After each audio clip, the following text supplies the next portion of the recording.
Cela fait 4 ans qu'il se prépare pour ce moment-là. 4 ans qu'il porte la mort de son ami et collègue sur la conscience. 4 ans que la sienne est marquée du sceau de l'infamie. J'ai tout perdu ce jour-là. J'ai encore des images plein la tête, murmure-t-il à la barre. Ce dimanche de septembre, lorsqu'il prend le volant du camion d'intervention à 13 h, son corps n'a pas évacué l'alcool d'une nuit plus qu'arrosée.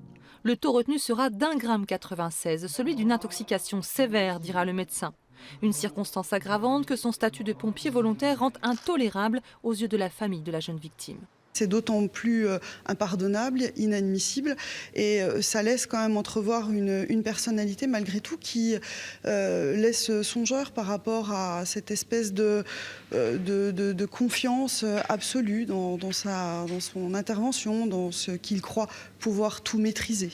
En tout cas, c'est l'impression que ça donne. Il avait pourtant décalé son astreinte en prévision de sa soirée festive. Quelques heures de répit qui n'ont pas suffi. Et comble de la cruauté du destin, l'équipe appelée en premier lieu pour intervenir sur un accident de la route n'a pas de chauffeur. C'est donc lui qui s'assoit au volant. Aucun de ses 5 collègues ne remarque rien d'anormal. Lui-même ne reconnaît qu'une grosse fatigue.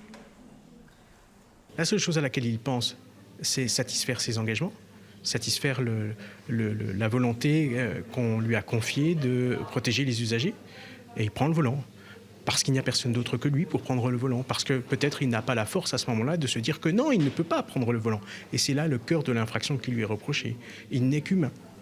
Humaine, Fanny, la jeune victime, l'était aussi. La procureure requiert 5 ans, dont 2 fermes. La défense réclame la clémence. Le jugement sera rendu dans une semaine.